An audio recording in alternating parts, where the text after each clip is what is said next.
The first chapter begins not with fireworks or lawsuits, but with something quiet and simple, a lakeside cabin. I want you to picture it. Early summer mornings in the Midwest, the air still cool from the night, the lake glassy as polished stone, reflecting a sky that feels larger than life. A small wooden dock stretches into the water, old but sturdy, with a few creaking boards that groan softly when stepped on. And at the edge of that dock sits a modest little fishing shack, not grand, not new, but a labor of love. For the man at the center of this story, the cabin and dock weren't just planks of wood hammered together, they were salvation. His name was Daniel Walker, a middle-aged father of one who had spent most of his adult life grinding away in a city he never loved. When his father passed, Daniel inherited a parcel of land that hugged the shoreline of Pine Hollow Lake. For years he had dreamed of building something there. Not a mansion, not a vacation rental, just a quiet retreat where his teenage son could visit, where they could fish in peace, grill burgers on summer nights, and maybe remember what family felt like again. The cabin wasn't perfect. Its roof still smelled of fresh tar, its windows had been salvaged from an old barn, and the fishing shack leaned a little too far to the left on windy days. But to Daniel, every creak and imperfection was a reminder that it was his, built by his hands, paid for with his sweat. Neighbors had waved politely when construction began, though a few had raised eyebrows. It didn't matter to him. He wasn't building for approval, he was building for peace. But peace, as you already know, rarely lasts when an HOA sets its sights on you. The Homeowners Association of Pine Hollow was young, barely 2 years old, on paper. It promised community standards and preservation of property values.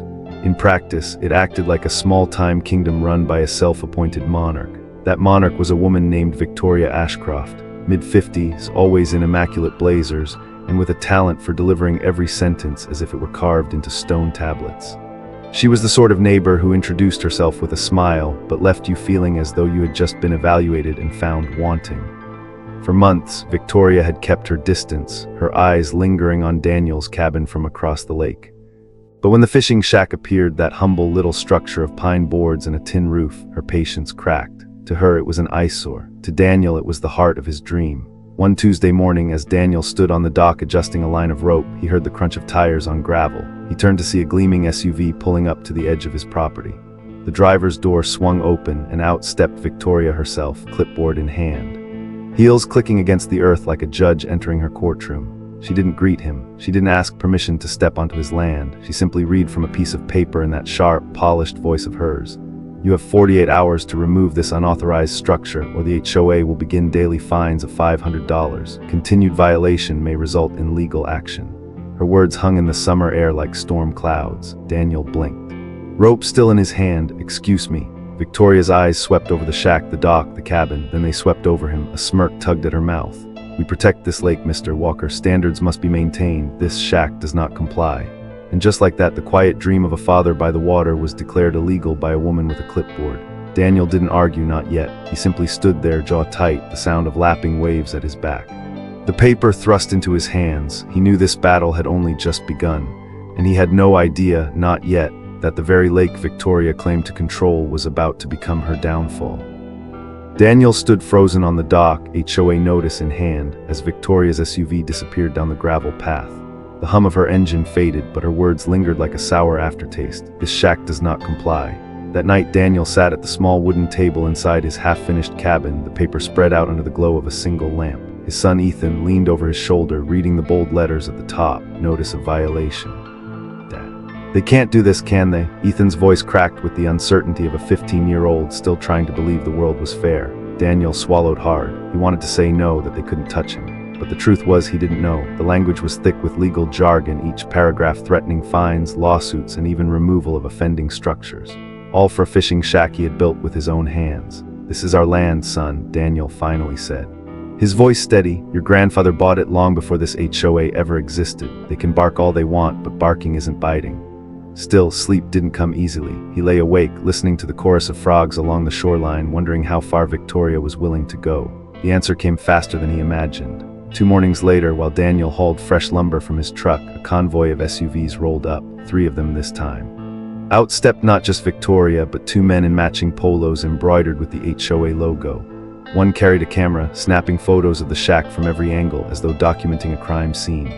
"Mr. Walker," Victoria began, her voice dripping with authority, "you are now accruing daily fines. Today's balance stands at $1,000. It doubles by next week." Daniel wiped the sweat from his brow.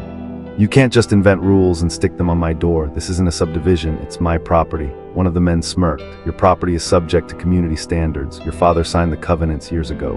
Daniel's heart kicked hard in his chest. His father, the man, had died a decade ago, long before anyone even whispered about an HOA here. He squared his shoulders. Show me the papers, show me his signature. Victoria's smile tightened. That won't be necessary, non-compliance speaks for itself. She turned sharply, motioning for the men to follow.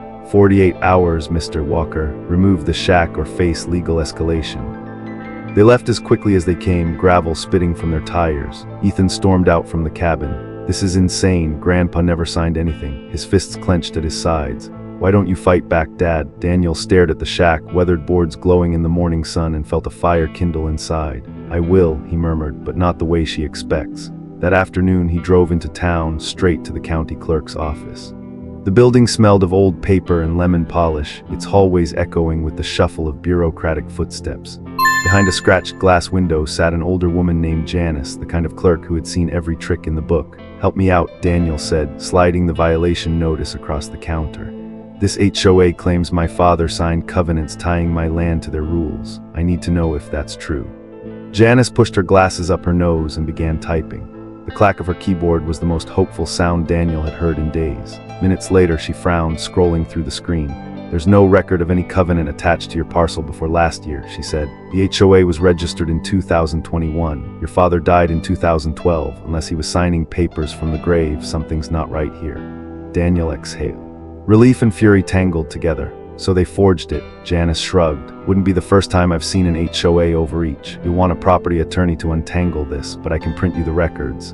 She slid a folder across the counter, deeds, maps, and the original purchase contract his father had signed decades ago. Clear as day, the boundaries included the lakefront, and most importantly, the entire stretch of docks the HOA now claimed to manage. Daniel's pulse quickened. The very ground they stood on wasn't theirs at all, it was his. When he returned home, Ethan was waiting on the porch, worry etched across his face. Daniel handed him the folder. Take a look, son. Turns out this isn't just about saving our shack, it's about reminding them whose lake this really is. For the first time in weeks, Ethan smiled. So, we've got them. Daniel's jaw tightened, eyes fixed on the rippling water. Not yet, but soon. The next week was a blur of whispers and stares. Daniel noticed it first at the diner in town. He walked in for his usual coffee, but the hum of conversation dipped when he stepped through the door. Heads bent close, forks paused midair. Even Betty, the waitress who'd served him since he was a boy, offered only a tight smile instead of her usual warm greeting. By the time he slid into a booth, his phone buzzed. A message from his neighbor, Jake. You seen Facebook? They're saying you built on public land. HOA posted pics of your shack, calling it a hazard. Daniel opened the link, his stomach tightening. There it was, a Facebook group titled Pine Hollow Safety Watch. At the top, a photo of his fishing shack captured from the worst possible angle, shadows twisting it into something crooked and menacing. The caption read, "Unlicensed structure poses danger to families. Property values threatened. Action needed before it's too late." The comments were worse. Tear it down. These loner types are trouble. Betty's hiding something. Daniel scrolled, jaw clenched, until Ethan yanked the phone from his hands. Don't read that garbage, they don't even know you. But the damage was done. That evening, headlights swept across his driveway. When Daniel stepped outside, he found 3 cars idling just beyond his gate. Not blocking it, not quite, but positioned so he'd have to weave and twist just to leave. When he approached, the drivers rolled their windows down in unison. "We're concerned citizens," one of them said flatly. "You're making this neighborhood unsafe." Daniel's fists curled, but he kept his voice calm. "This is my land. You're parked on a public road. Move." They didn't, not for an hour.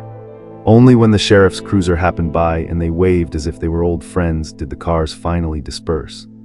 By then, Daniel's shack felt less like a sanctuary and more like a target. 2 nights later, the attack came. It started with the sound of splintering wood. Daniel bolted upright in bed, heart hammering. He grabbed the flashlight and rushed outside, Ethan stumbling after him. The shack's door hung off its hinges. Boards had been pried loose. Tools scattered in the dirt. His generator lay tipped on its side, fuel spilling into the gravel, sharp fumes cutting through the night air. And across the access road, hundreds of nails glittered like malicious stars, deliberately scattered to shred the tires of anyone who dared drive through.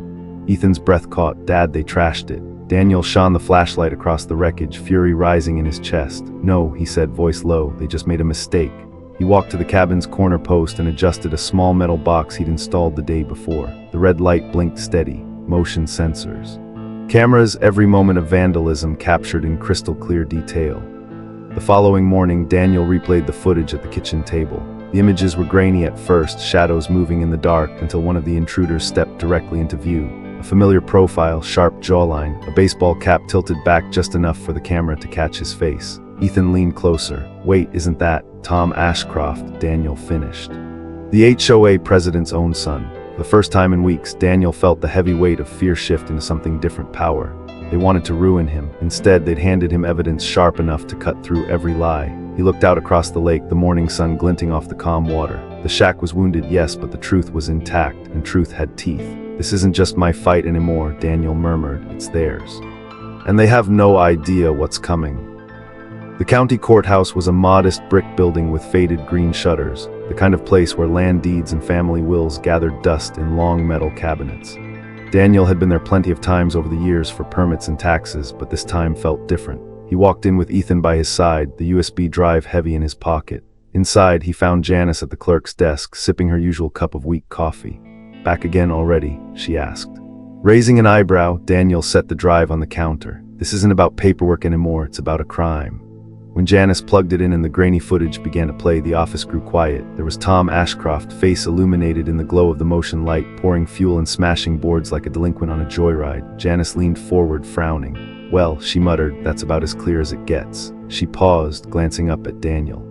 "Taking this to the sheriff?" Daniel nodded, his jaw tightened. Today, Sheriff Dalton wasn't an easy man to impress. Broad-shouldered, perpetually skeptical, he'd spent years mediating squabbles about barking dogs and broken mailboxes. But when Daniel set the USB on his desk, the sheriff's expression shifted from boredom to something sharper.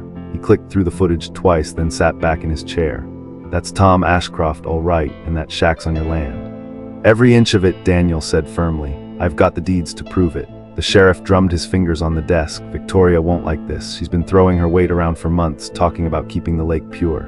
He sighed, "But vandalism's vandalism. I'll have a deputy question the boy." Daniel felt a flicker of hope. For once, maybe the law would stand with him. But if he expected the HOA to retreat, he was sorely mistaken. 2 days later, glossy envelopes appeared in neighbors' mailboxes, each stamped with the HOA logo.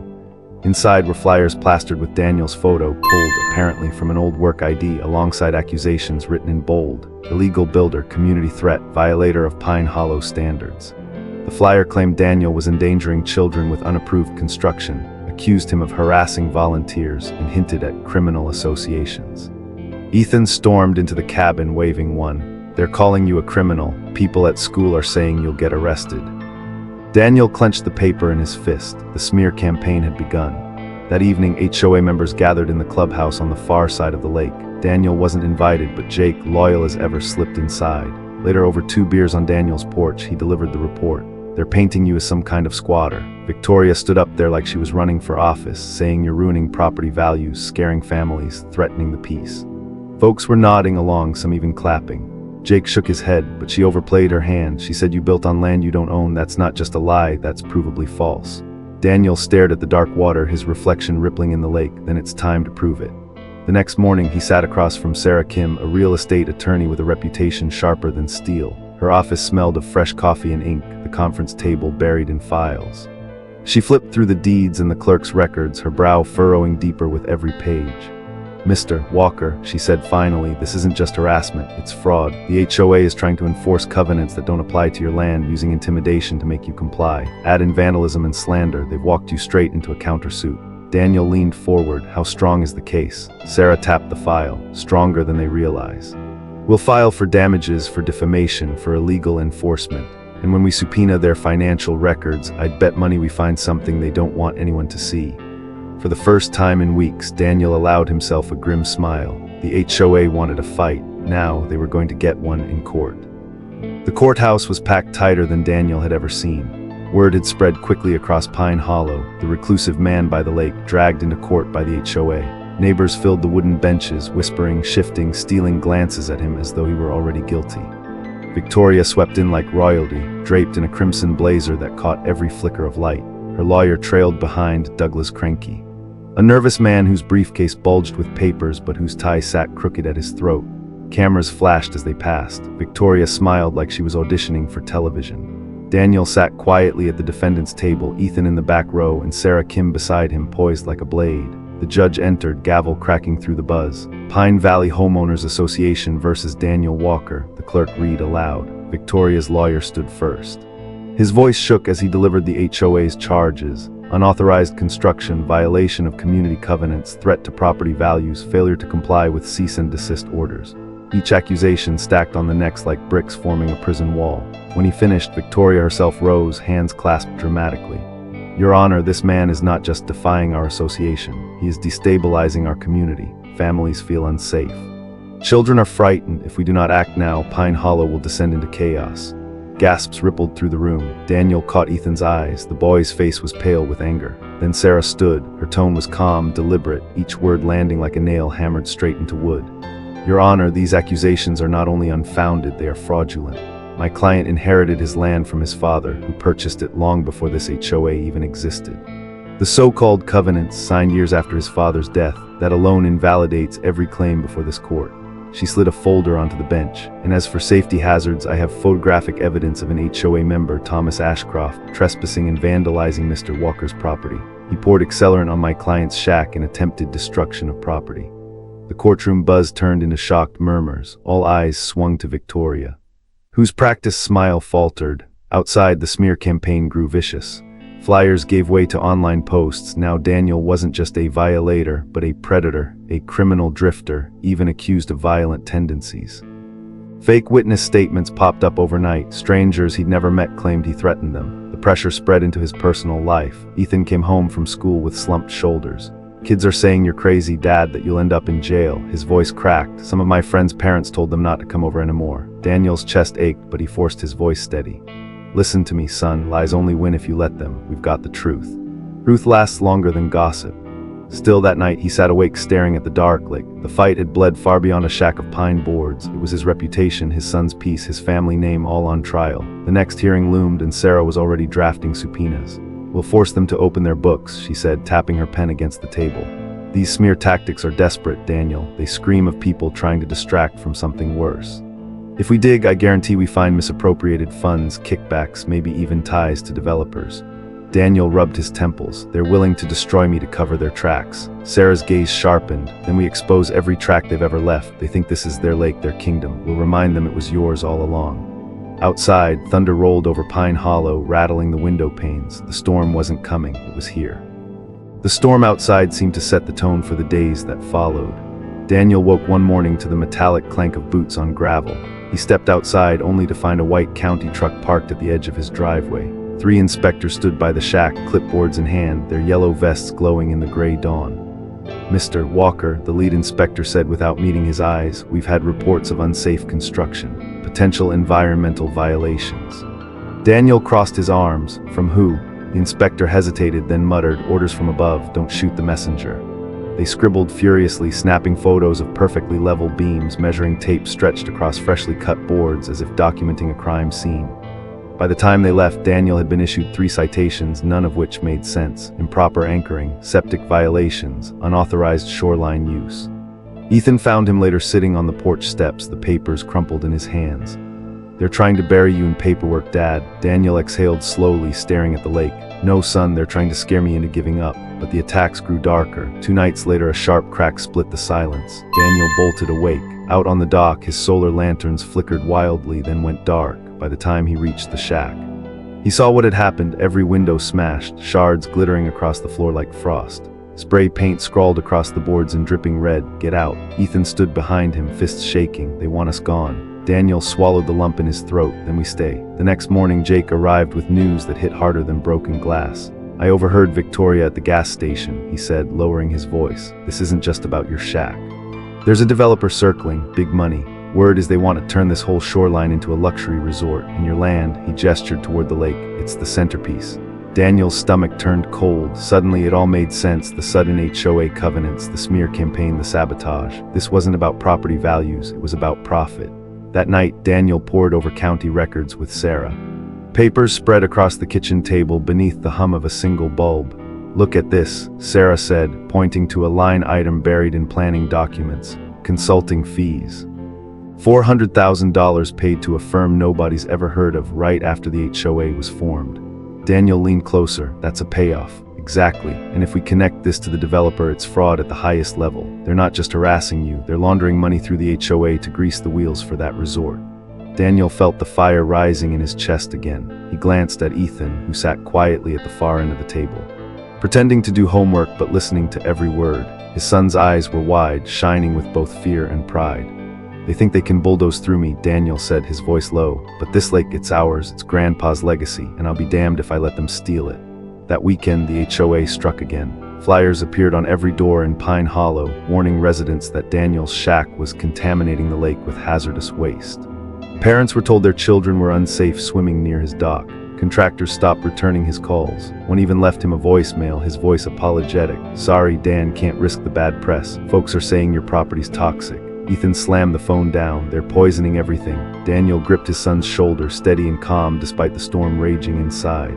"Then we stop playing defense. It's time we go on the attack." And as the wind howled across Pine Hollow, rattling the battered fishing shack, Daniel made a silent promise. The next move would be his. The nights had grown restless. Every creak of the dock, every distant car door sent Daniel to the window, flashlight in hand. The shack was more than wood and nails now, it was bait, so he turned it into a trap. With Jake's help, Daniel wired the property like a fortress. Motion sensors along the access road, floodlights rigged to tripwires, cameras hidden in the tree line, their lenses no bigger than a dime, and a backup generator humming quietly, ready to keep everything alive if the power was cut. Ethan watched from the porch, wide-eyed. "Feels like we're setting up for war." Daniel's jaw tightened. "Not war, proof that's the only thing stronger than their lies." The first few nights were quiet, almost too quiet. Then just after midnight on a Wednesday, the sensors tripped. The cabin's monitor flickered to life, grainy black and white images snapping into focus. A pickup truck crept down the road, headlights off. Moving slow as a predator, two figures slipped out, hoods pulled low. One carried a gas can, the other a hammer. Daniel's pulse thundered as he and Ethan leaned over the screen. "It's them," Ethan whispered. The intruders moved toward the shack, the hammer swinging in short, vicious arcs, boards splintered, echoing across the still night. Then the second figure unscrewed the gas can, tilting it over the woodpile. That's when the floodlights roared to life. The intruders froze. Bathed in blinding white, one jerked his head up, and for a split second the hood slipped back enough for the cameras to capture his face crystal clear. Tom Ashcroft, again, and beside him, unmistakable in her sharp features and manicured nails, was Victoria herself. The Queen of Pine Hollow HOA, caught red-handed with a can of accelerant. Ethan let out a low, shocked laugh. She actually came herself. Daniel didn't move, didn't breathe. He just let the cameras roll, every second of her stunned expression, every frantic gesture to flee, every detail of her climbing back into the truck, it was all captured. Evidence she could never deny. The next morning, Daniel drove straight to Sheriff Dalton's office. He dropped the USB drive onto the desk with steady hands. "Watch it," he said simply. The sheriff leaned back, skeptical at first, but as the footage played, his face drained of color. By the time Victoria's image filled the screen, gas can in hand, his lips pressed into a thin, grim line. "Well, I'll be damned," he muttered. "She's torched her own credibility. This isn't HOA squabbling anymore. This is criminal." Daniel folded his arms. "So what happens now?" The sheriff nodded. "Now we bring in the state, maybe even the feds. Your neighbor just crossed into felony territory." But Victoria wasn't the type to go quietly. By that evening, the HOA Facebook group was flooded with posts calling Daniel dangerous, accusing him of staging the vandalism himself. Photos of the floodlights appeared with captions like "Paranoid doomsday prepper endangering kids." Ethan shoved the phone toward his dad. "They're flipping it on you." Daniel shook his head, calm in a way that surprised even himself. "Let them. Lies are cheap, but when a judge sees that footage, no smear will save her." He stood on the porch, watching the sun dip below Pine Hollow Lake, his reflection framed by the water he had fought so hard to protect. The war wasn't over, but for the first time, Daniel felt the scales tipping, and he knew exactly which way they were about to fall. The courthouse felt different this time, heavier. Word of the vandalism arrest had spread through Pine Hollow like wildfire. By the time Daniel walked through the oak double doors, every bench was filled. Neighbors, reporters, even county officials, all waiting to see what would unfold. Victoria sat at the plaintiff's table, her crimson blazer swapped for conservative navy suit, but the mask of composure was cracked. Her son Tom, pale and twitchy, sat 2 rows back. Avoiding everyone's eyes, the judge called the room to order. Pine Valley Homeowners Association versus Daniel Walker, continuation of proceedings. Victoria's lawyer jumped to his feet, voice loud and theatrical. "Your Honor, the defendant has engaged in dangerous conduct, creating hazardous conditions and staging elaborate hoaxes to slander the association." The so-called video evidence is nothing more than a fabrication designed to smear respectable citizens. Daniel sat motionless, hands folded, as Sarah rose slowly, her calm cutting through the noise like a blade. "Your Honor," she began, "what the HOA calls a fabrication is in fact irrefutable proof. Surveillance footage, dated, time-stamped, capturing the association president and her son in the act of vandalism. My client has provided copies to both the sheriff's office and state investigators. This isn't a hoax, it's a crime." The judge's gaze shifted toward Victoria. "Mrs. Ashcroft, do you have an explanation for this?" Victoria leaned forward, her voice shaking but defiant. "This man has waged war on our community. He's doctored evidence, manipulated officials, and threatened families. He does not even own the land he claims. Pine Hollow Lake belongs to the association." Her words hung heavy in the chamber. Some neighbors nodded, others shifted uncomfortably. Daniel felt Ethan's eyes on him from the back row. His son's silent plea, "Show them the truth." He rose. For the first time, he addressed the court directly.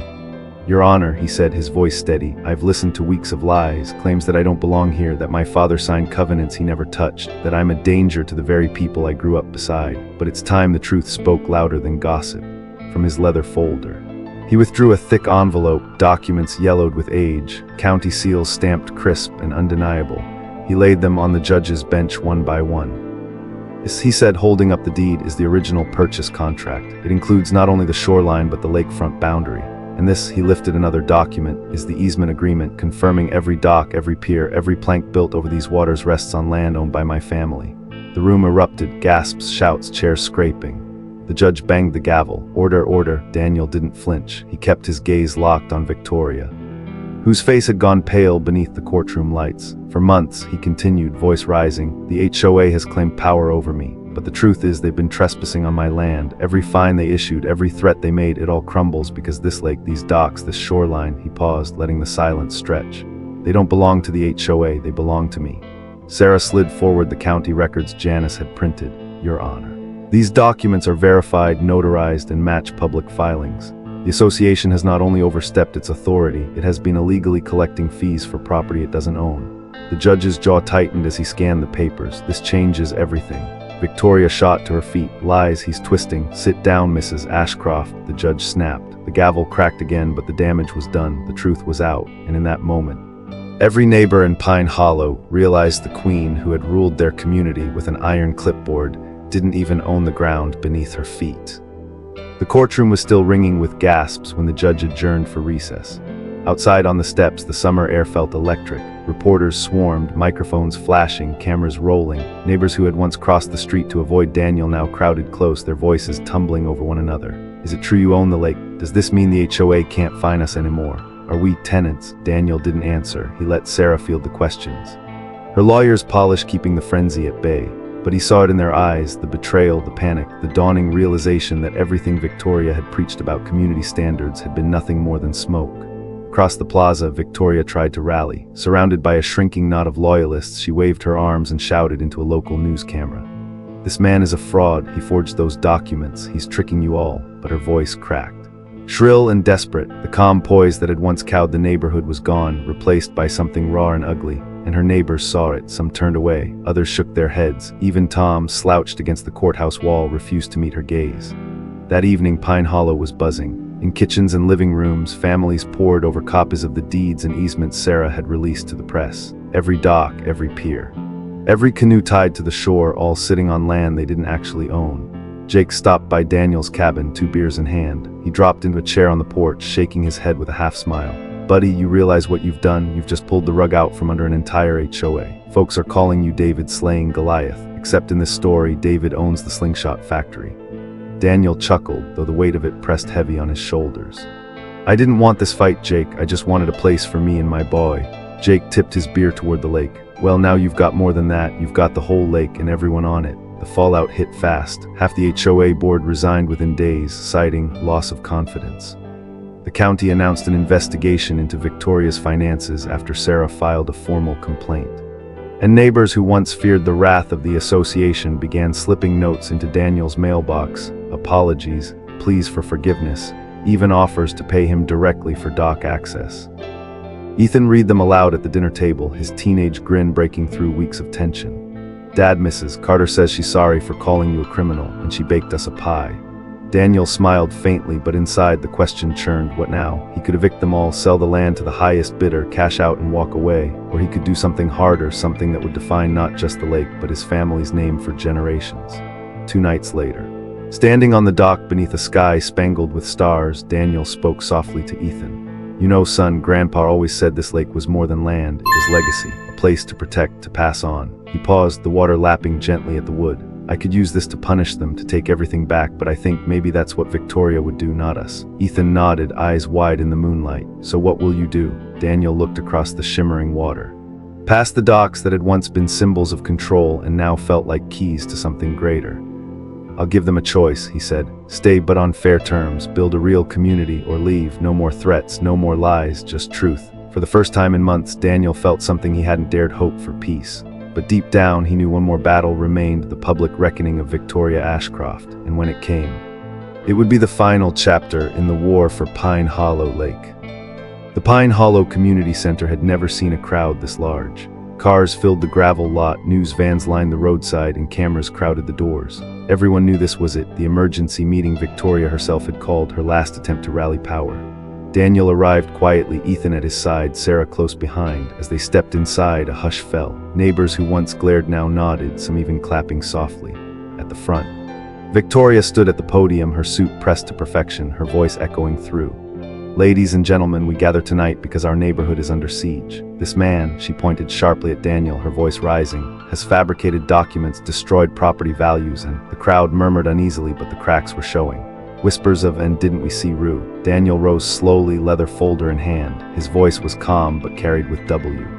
You're right about one thing, Victoria, he said, stepping forward. Something is being taken away. He laid the document. These deeds prove the lakefront and every dock belong to my family. The video evidence shows your own son and you vandalizing my property. And county records confirm hundreds of thousands of dollars funneled through your HOA to shell companies tied to a developer. Gasps cut through the air. Neighbors stared at one another, mouths open. The sheriff, standing near the front, stepped forward with a grim face. Mrs. Ashcroft, he said, voice firm, you are under investigation for fraud, harassment, and attempted arson. Effective immediately, you are removed as HOA president. Victoria's face twisted, her mask finally shattering. She shrieked, lunging for the papers, but deputies restrained her as cameras flashed. Her voice cracked into a scream. I am this community, you can't do this to me. But no one believed her anymore. The days that followed felt like sunlight breaking through after a long storm. The HOA dissolved, its board disbanded in disgrace. Families who once lived in fear now spoke freely, relief in their voices. Neighbors approached Daniel not with suspicion but gratitude. Together they began forming something new, not a dictatorship of fines and threats, but a cooperative of trust and fairness. On a bright Saturday, Daniel stood on the dock with Ethan, watching children splash in the water, neighbors grilling on the shore, laughter carrying across the lake. It wasn't perfect, nothing ever was, but it was real. He spoke softly, not to his son this time, but to the crowd gathered by the water's edge. Pine Hollow has learned something the hard way. Communities aren't built by fear or fines, they're built by trust, respect, and truth. Tonight, I don't stand as the man who beat an HOA. I stand as your neighbor, and together we can rebuild what greed tried to destroy. The applause was thunderous. Ethan grinned wide, pride shining in his eyes. For Daniel, it wasn't revenge that mattered, it was justice. And justice at last had found its home by the lake. And to you, the listener of this story, thank you for being here. These HOA revenge tales aren't just about drama, they're about resilience, about standing tall when the odds are stacked against you. I wish you health, peace, and the joy of family. And may your own neighborhood always be built on fairness, not fear. Until next time, take care.